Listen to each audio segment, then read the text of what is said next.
Our keynote speaker today, Bill Fulton, knows a lot about alcohol policy.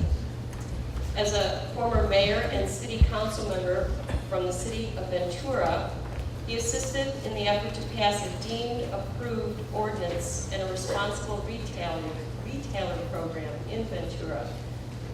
Those two land use strategies are some of the strongest in the state to date, and they curb alcohol-related harm caused by problematic businesses in the municipality.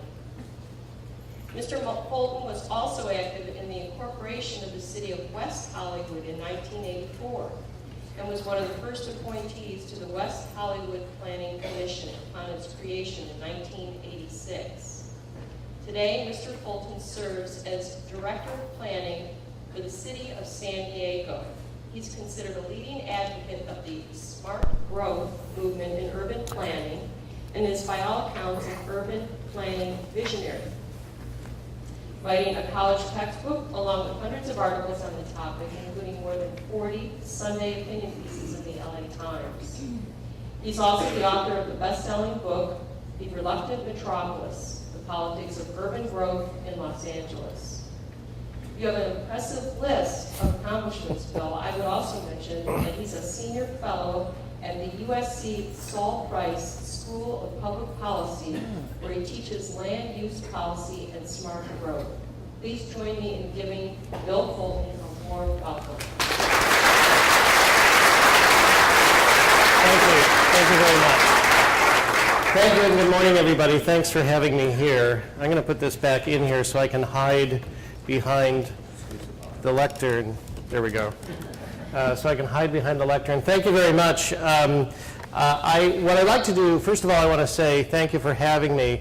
I've been in San Diego now almost a year. It has been, shall we say, a very rich experience. I was speaking not long ago to my predecessor, Bill Anderson, and I felt sorry for him because although he was the planning director for 5 years, he only got to work for one mayor. Whereas I've been the planning director for 11 months, and I've gotten to work so far for 3 mayors. And so I believe I've had a much more rich and varied experience than my predecessor did. So what I want to do today is talk a little bit about how urban, I'm going to call them urban neighborhoods, older neighborhoods with commercial districts where commercial and residential are in close proximity to one another, how those are changing. In the big picture, what some of the challenges are that we face in managing those districts and managing that change. And then I'll talk about how alcohol management can be a part of that. I will tell the story of what we did in Ventura as I go along, but I want to frame it in this larger issue of older neighborhoods changing, and both the commercial and the surrounding residential changing. As was indicated, I've experienced this in many cities here in Southern California. As was mentioned, almost 30 years ago, I was the chair of the Planning Commission in West Hollywood. West Hollywood has this thing called the Sunset Strip, right? There are single-family homes immediately adjacent to the Sunset Strip.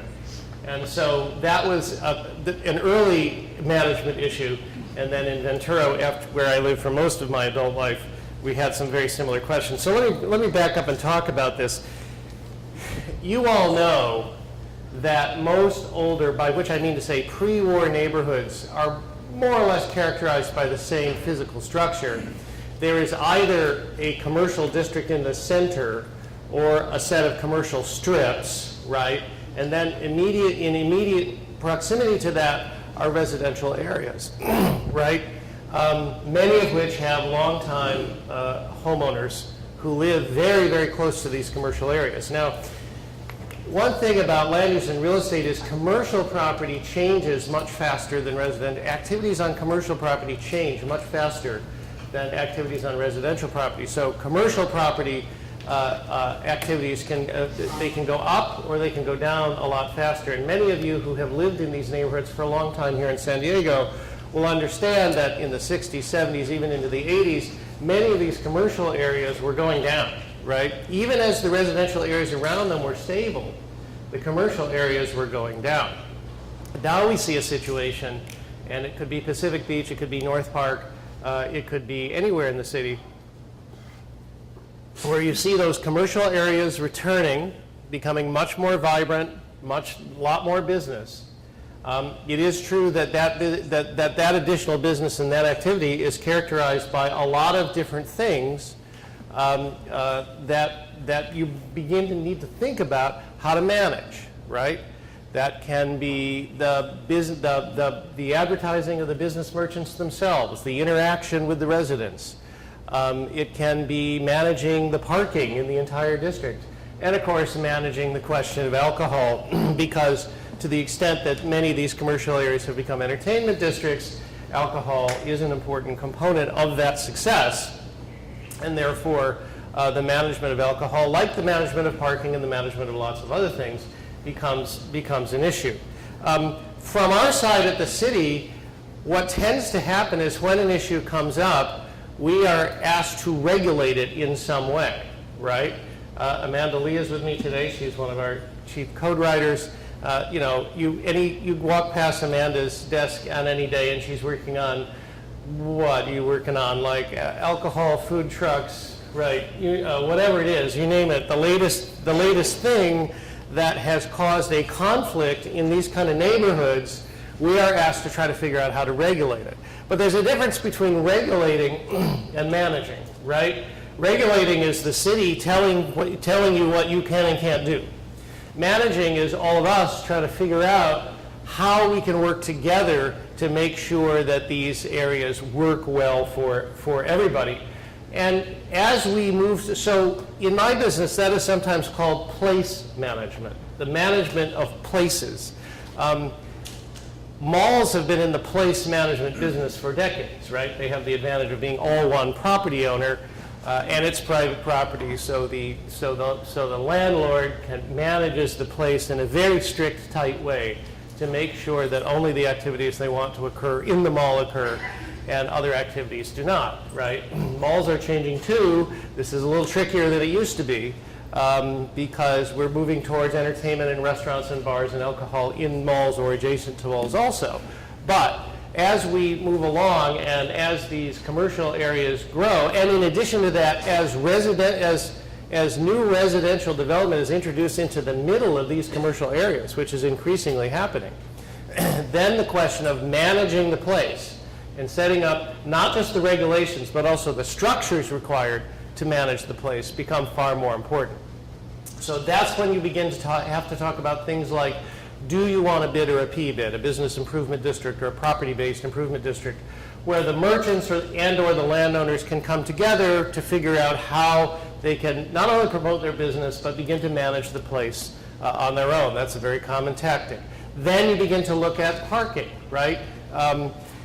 Is it necessary to manage the parking on a system in a systematic way, rather than just allowing each individual property owner to manage the parking they control in their own way, and then have the city manage the parking on street with or without meters or whatever. And in addition to that, how do you begin to manage the question of alcohol when it is such an important component in these entertainment districts? How do you make sure that it is used in a way that is both responsible and positive to the business district while limiting the negative effects? So I want to place this in this much larger context of all these different things you begin to have to think about doing in order to manage these very, very dense and complicated and varied places, right?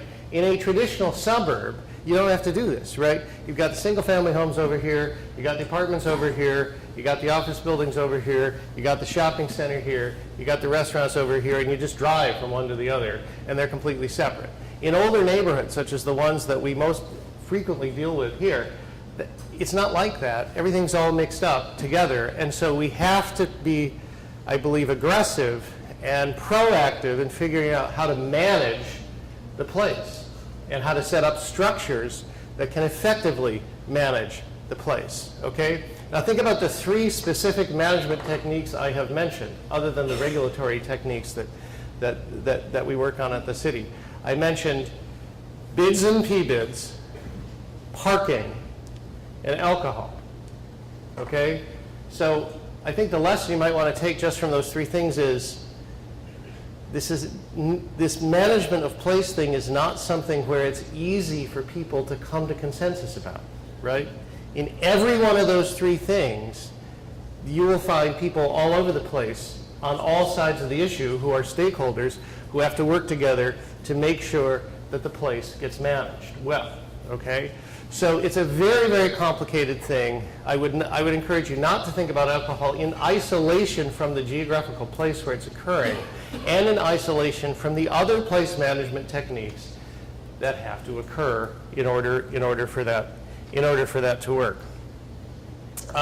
So having said that, let me go on and talk a little bit about our experience in Ventura when I was on the City Council for 8 years, both managing particularly our downtown, which is the main place we must manage, and also particularly how we approached alcohol management in the downtown and in other parts of the city. Before I do that, I want to emphasize that I'm telling you a story from my past life, and the story I'm telling you does not represent the point of view of the mayor or of anybody else who works for the city right now. As you know, the mayor has expressed concern about this issue. He did when he was the District 2 council member. He has expressed concern about alcohol as an issue. He has expressed concern about whether or not the CUP is the right solution, and he continues to work on this issue with his staff to try to figure out what the best approach is to manage alcohol in these areas in a way that benefits everybody. So I just wanted to make that clear that when I am telling a story of what we did in Ventura, I am not representing to you the Mayor Faulkner's point of view. Mayor Faulkner did grow up near Ventura, actually, and I actually know his mother, believe it or not. Because she and I were on many civic committees together in Ventura. She's a wonderful woman, Kay Faulkner. But I want to emphasize the mayor is still considering this issue. Many of you know the general point of view he has taken over the years, but he is well aware that this is an issue of intense significance and one that must be resolved generally in the near future. Let me go back then to talk about Ventura and set the stage. Ventura is a beach town. It is exactly 1/13 the size of San Diego. It is 1/13 the population. It is 1/13 the geographical size. The city's general fund is exactly 1/13 the general fund of San Diego, and draw your own conclusions about this. We have 1/20 as many city employees. So you can draw your own conclusions about that. But relatively speaking, we do not have as many city employees as in Ventura as we do here in San Diego. When I was an active citizen in Ventura in the late 90s, early 2000s, before I was elected, this question of how to manage various emerging entertainment districts in the city, primarily the small downtown, which is about 8 or 10 blocks, became a major issue. There are a couple of other smaller entertainment districts in the area, old neighborhood commercial areas that were being revived as entertainment areas. I mentioned three things that are typically done to help manage place. I talked about creating a bid or a P-bid. I talked about managing parking in a systemic way, and I talked about managing alcohol. In my 8 years on the City Council in Ventura, with regard to downtown Ventura, we did all three of those things because it was our view that all three of those things needed to be dealt with in order for our downtown to be a successful business district that was increasingly mixed use with more residential and so forth. And those of you from Pacific Beach know I did go out to the community planning group. Brian asked me out to the community planning group to talk about parking a while ago, which I did, and I think there are some useful lessons there that we might be able to carry forward, and we are currently trying to figure out if there's a way we can do a parking utilization study in Pacific Beach, an updated one, so that we can begin to look about how to manage parking in a systematic way in Pacific Beach. We also, as a sort of ginned up the creation of a property-based improvement district in the downtown at the same time. So among other things, those two management structures generated revenue, one from parking meters, one from one from assessments on property owners, in order to begin to create some of those management structures that PBID has an executive director, as the bids here do. There's a clean and safe program, as you see, the downtown partnership do downtown, so on and so forth. Another component of that had to do with the question of alcohol, both in the downtown and citywide generally. Now, I should point out the Institute for Public Strategies was active in this discussion. They had a contract with Ventura County. They helped us work through this in a lot of ways, and I want to thank the Institute for their work there. And so, as we began to approach the alcohol question, we had to look at a couple of different issues. One was the fact that this is partly has to do with how big or small your boundaries are, but Ventura had the third highest concentration per capita of alcohol permits of any city in the state, exceeded only by San Francisco and Santa Monica. San Francisco, Santa Monica, and Ventura, the three highest number of alcohol permits per capita in the whole state. Now, San Diego as a citywide is not as big. Obviously, some neighborhoods in San Diego have extremely large concentration of alcohol permits. In addition to that, we recognized that we had an issue we had to deal with both in the place management, particularly downtown, one or two other places where there were a lot of restaurants and bars, and a lot of restaurants that turned into bars late at night. You're familiar with that phenomenon, right? And also a lot of particularly gas stations and convenience stores that sold alcohol pretty freely and in a pretty unregulated way all over the city. They were not geographically concentrated. So we understood that those were two separate questions. We also understood, and I give IPS a lot of credit for helping us to see this, that the question was not, the first, let me take a half step back and say, in planning, there's always a tendency to reduce the problem to a number and to conclude that the solution is a lower number, all right? And so Joe's laughing because he knows that when developers and neighbors start fighting, it's always the same fight. The developer wants the higher number and the neighbors want the lower number, even if they don't understand what the numbers mean, right? It could be vehicle trips, it could be units per acre, it could be square footage, it could be anything. It could be anything. The typical planning debate in a neighborhood is about a higher number versus a lower number, and the developers or the business interests always want the higher number, and they always want the lower number, right? My personal opinion is that that is not a very productive way to have a conversation about how to solve a problem, right? Because the problem is not always really about the number. The problem is about behavior. The problem is about managing a situation. The problem is about what people do. It's not about a bigger or a smaller number. We used to have a debate in Ventura long ago before I was elected to the city council. We were revising the general plan, and the city was torn asunder over what the ultimate population of Ventura should be. And my recollection is that we were ready to kill each other over whether it should be, let's call it 102,000 people or 112,000 people, right? And my response to that was 102 or 112,000 people doing what, right? Because if it's 102,000 people all driving around in their cars all by themselves, that's not so good. If it's 112,000 people and half of them ride their bikes everywhere, that's not as much impact. It's not, so my view is always, it's not really about the number, it's about what people are doing and how you manage the situation to minimize the impact, okay? So not surprisingly, at the very beginning of the alcohol debate in Ventura, we started to talk about the number, right? Particularly in the downtown and one or two other places where there were concentrated alcohol permits. The problem is there's too many alcohol permits in one place, right? And so therefore the solution should be there should be fewer, right? The problem is there's too many, and the answer therefore would be there should be fewer. And so we began to get into this very polarized debate, right? which is pretty typical. It was no different than the typical fight with a neighborhood over a subdivision. It was exactly the same thing. Higher number, lower number, let's fight about the number, let's go to court over the number, right? Eventually, we came to realize, and IPS deserves a lot of credit for helping us with this, that the issue was not really just the number. Again, the issue was people's behavior and the behavior of the retailers. And that in large part, the issue was over-serving on the one hand and underage serving on the other hand. And remember also, we understood that there were two separate questions.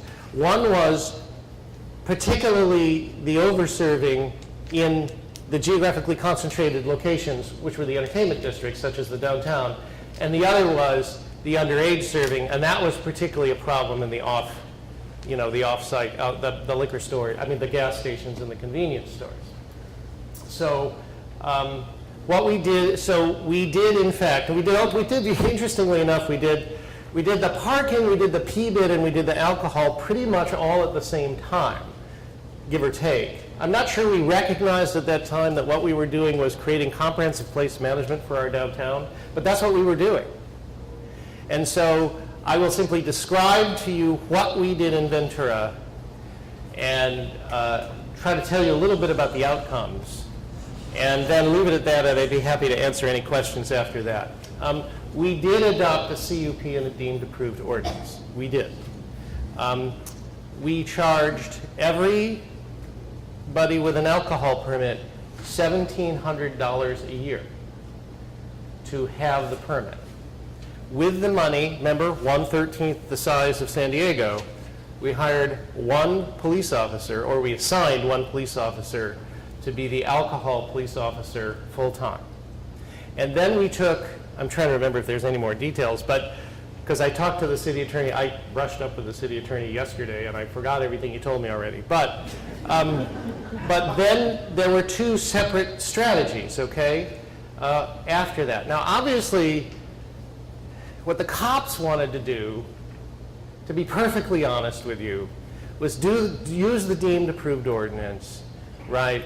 They wanted to nail the bad retailers, revoke their permits, and start over again. They wanted to be, obviously from their point of view, that's what they wanted to do, and they wanted to be as aggressive as they could about that, right? So we had to say, well, hold on. Let's talk about what the real problem is, and let's tackle the real problem. Let's use the CUP ordinance, the deemed approved ordinance, and the alcohol I'll call him the alcohol officer. It's probably not quite the right phrase to use. And use the alcohol officer in very particular ways to maximize the result. And we came up with two different strategies, one for the downtown and one for the convenience stores and the gas stations, okay? And they were very different. They were very different. So in the downtown, we did part of the ordinance, and part of the $1,700 was the responsible retailer program, right? So everybody in the downtown had to go through a responsible retailer program. We had a separate ordinance, which I don't think was part of this one, where there was a certain places that served alcohol after about 9 p.m. or 10 p.m. had to have certain amount of security at the door. Okay, I think that was a separate ordinance. That was only for downtown, but with all these places close together, that turned out to be a good idea. We also had pretty strict entertainment live music permits downtown. Downtown Ventura's got 15 or 18 live music venues. And one of our leading property owners actually is one of the world's most prominent managers of country music acts. So we get some good musicians in there. And so we were very strict as well about enforcing the entertainment permits. So there were a lot of ancillary things that helped the management, right? As I say, one was the bouncers late in the evening, even on the weeknights. And one was one was very strict adherence to the conditions of the live music permits, to the point where I would stand next to bar owners who literally had a decibel meter on their phone And they're watching it, and they're also watching the clock till it's 10 p.m. or midnight or whatever. So that tamped things down somewhat, right? Not directly related to the deemed approved ordinance, but part of this management issue. In fact, my daughter, who's grown up now, when she was in high school and I was on the city council, she worked at a restaurant, a health food restaurant that closed at 9 p.m. And we would try to go out to dinner after that somewhere downtown, and usually we couldn't get into any other restaurant still serving food because they all had bouncers and they were all checking IDs. My girlfriend at the time suggested that my daughter should get a fake ID. I never suggested that myself.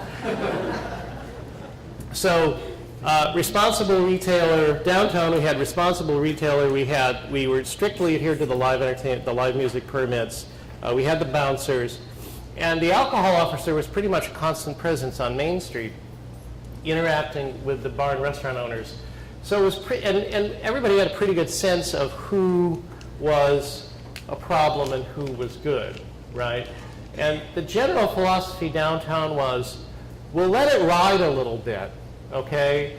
If they're not a huge problem, we're not really gonna be too tough about it. Downtown's an entertainment district after all. The other thing I have to say, and I don't know how this happened, is all of a sudden in the middle of all this, cabs started showing up downtown at night.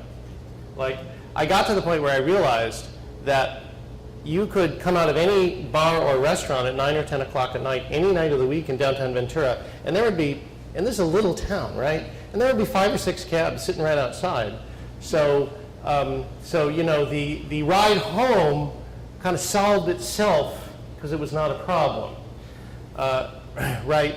I'm not sure how that happened. I never figured out how that happened, but that was also part of the mix. So it was very rare for us to use the deemed approved ordinance to revoke the permit, a restaurant or bar permit, particularly downtown. You had to be really, really egregious to do it. There was one guy who had an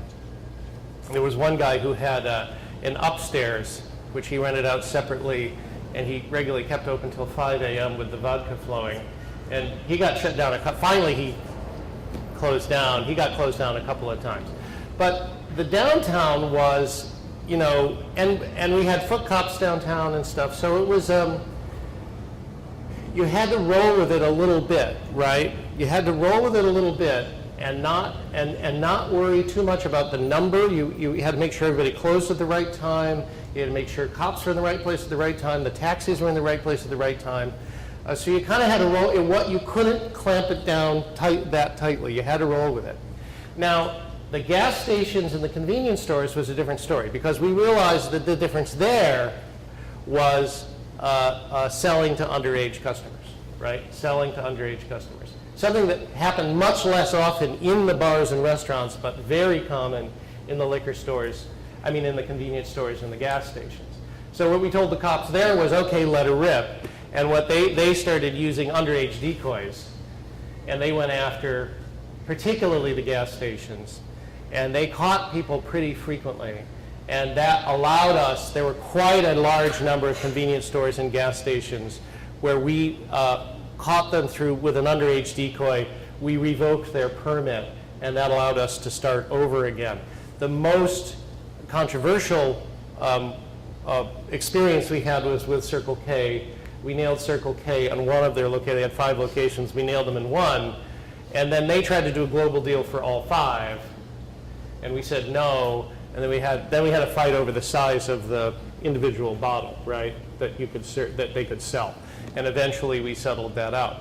So those were, we took this ordinance and we used it in very different ways, in different situations, to try to attack not some general problem of too much alcohol flowing, but the very specific problems that with the county's assistance and with IPS's assistance, we had identified as the problems and the downtown got much better managed. It actually, all through the recession, our mall kept declining in sales tax. Downtown kept going up.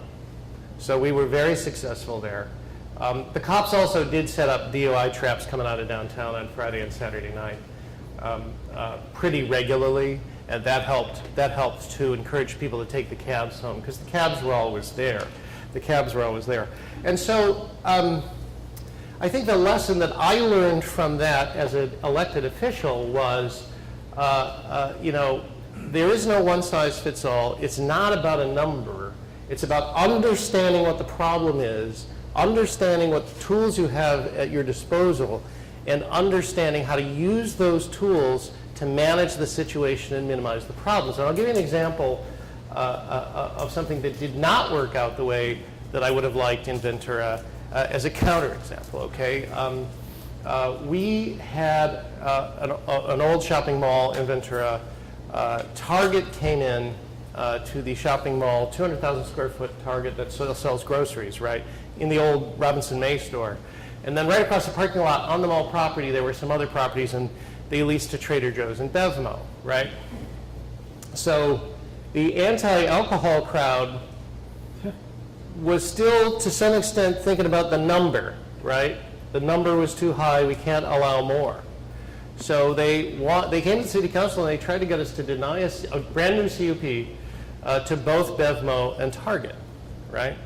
And I thought this was kind of the wrong approach, right? If you're going to give an alcohol permit, it seems to me like Target's probably a pretty safe bet, right? Bevmo is a pretty safe bet. Here are national retailers, their reputation is on the line, their sales are on the line, and these are the kinds of retailers that are going to be very responsible, right? Nevertheless, I lost the Target vote. Target was denied a CUP for alcohol by a 4-3 vote on the city council. And the irony to me was, as we were denying an alcohol permit to Target as part of their groceries, across the street from the mall next to the middle school, there was a gas station still in business that was notorious for underage selling, right? And to me, that made me understand why, in some circumstances, under some conditions, a deemed approved ordinance might be an effective tool, right? Because the problem in that neighborhood was not that there were too many alcohol permits or that 12-year-old kids were going to buy beer at Target, right? The problem was an irresponsible retailer at a gas station next to a middle school who had been there for 40 years. So in conclusion, I guess I would just say, bear in mind that this is not, this is not easy. But also bear in mind that there's no magic bullet, right? And that the regulations we may craft along with place management structures that you may put in place, they need to work together. They need to be applied judiciously, and we need to, instead of just trying to lower a number, we need to understand what the problem is and use the tools available to solve the problems. I'm very impressed with the dedication that all of you in San Diego bring to this issue. It's pretty remarkable, and I'm confident that working together, we will all figure this thing out in a way that will allow these business districts to prosper, allow businesses to expand, allow residents to have a high quality of life, and manage not just alcohol, but all the other things in urban neighborhoods that you need to manage in order for all that to work. So thanks very much for having me here today, and I'd be happy to answer.